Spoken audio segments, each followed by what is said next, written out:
Hello and welcome back to my channel. As always, I am Matt from Cleveland Sex Therapy.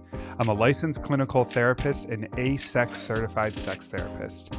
In this first of two-part series, I wanted to talk about one of the most groundbreaking sex-positive shows that has ever existed, Sex and the City.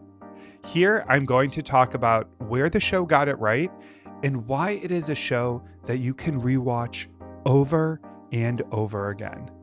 Let's dive in.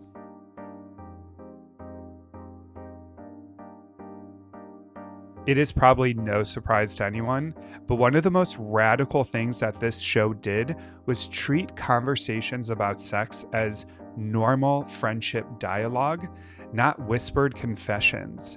The women talked about fantasies, orgasms, masturbation, kink, curiosity, erectile dysfunctions, bad sex, and mismatched desires without treating those topics as shameful or pathological. This matters because shame thrives in silence. When sex is unspeakable, people assume they are broken. The show modeled something we now actively encourage in therapy, talking about sex as a skill set and a lived experience, not a moral achievement. The show would typically focus on one topic in sexuality and center the episode around it. It also normalized curiosity without requiring identity labels. You did not have to be kinky to be curious about kink. You did not have to act on a fantasy for it to be valid. That distinction is something that many people still struggle to understand today.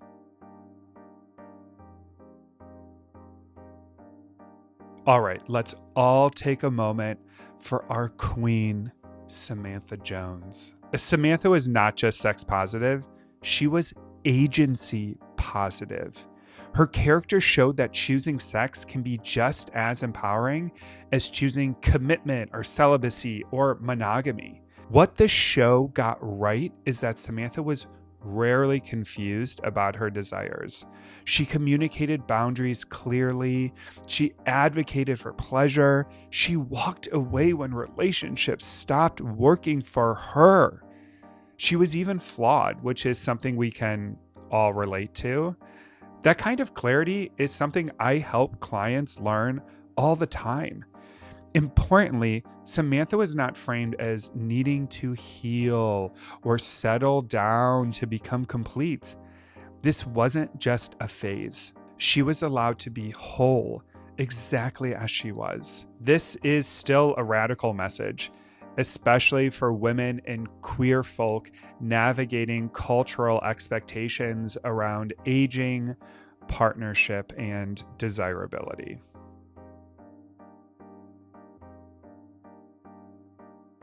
All right, now I am sure many of you thought I wouldn't be including Charlotte in the Got It Right video, but alas, here she is. Charlotte York is often misunderstood. I feel like that could be the name of a book or podcast. In my opinion, she did not represent repression. She represented values shaped by culture, religion, romance narratives, and hope. What the show got right is that Charlotte changed. Her relationship with sex softened, expanded, and became more embodied as she gained experience and safety. This mirrors real life and what I help clients explore every single day. Desire is not fixed. Comfort with sex grows when people feel emotionally secure and seen. Charlotte also models something important clinically. Wanting marriage, romance, or traditional structures does not mean someone is sexually boring or rigid. Values and eroticism are not opposites. They can coexist and inform each other beautifully. Samantha and Charlotte may be opposites on the outside, but they are driven by values seen in every single one of us and of which should be respected.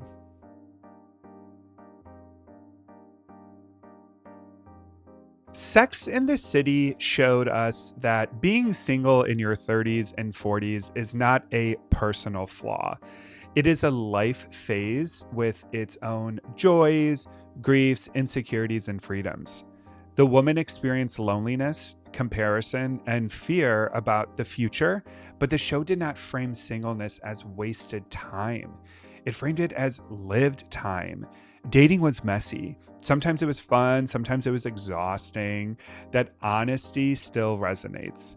This is crucial because so many clients come into therapy feeling behind or defective for not hitting culturally prescribed milestones.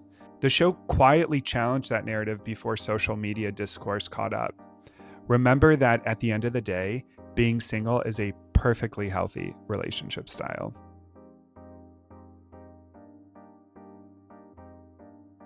Moving away from sex for a little bit, one of the most accurate things the show portrayed is that romantic partners come and go, but deep friendships often carry us through life. Carrie Bradshaw and her friends used each other for emotional regulation, reality checking, accountability, and repair.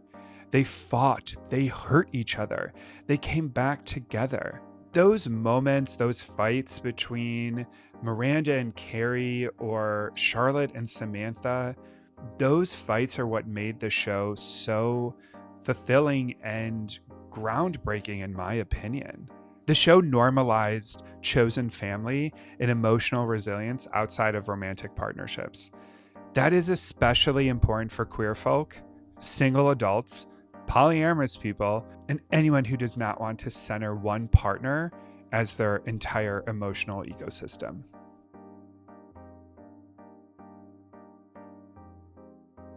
All right, back to sex. So the show treated sex as integral, not optional. Difference in desire, values, emotional presence, and erotic interests mattered. What it got right is that staying in a relationship where sex feels chronically unsatisfying or unsafe often leads to resentment, shutdown, or betrayal. Leaving over sexual incompatibility was framed as self respect, not shallowness. Dr. Emily Morse, author of Sex Smart, often encourages her female readers that if he can't eat you out and is not willing to learn, leave him. This aligns with what we know clinically. Sexual health is relational health. Ignoring it rarely makes it go away.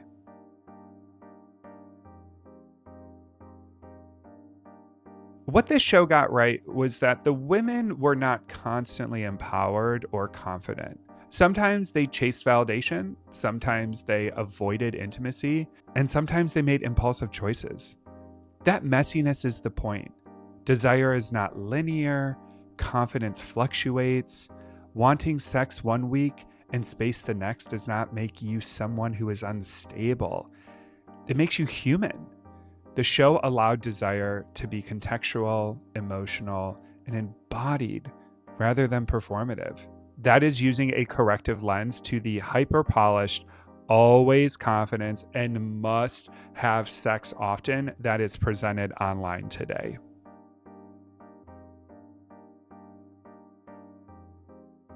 Perhaps one of the healthiest messages was that dating failures were not moral failures. Bad dates were information. Short relationships were learning experiences. Each relationship helped the character refine what they wanted, what they would tolerate, and what they needed to work on within themselves. That is exactly how healthy dating works. Remember, you are going to fail more relationships than you will succeed. Instead of asking, "What is wrong with me?"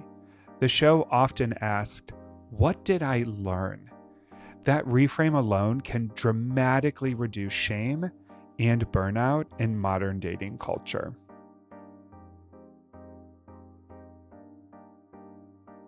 What Sex and the City ultimately got right is that sex and relationships are not about getting it perfect. They're about staying curious, staying honest, and staying in conversation with yourself and the people you love. This show never promised that desire would be easy, that love would be linear, or that dating would magically make sense by a certain age.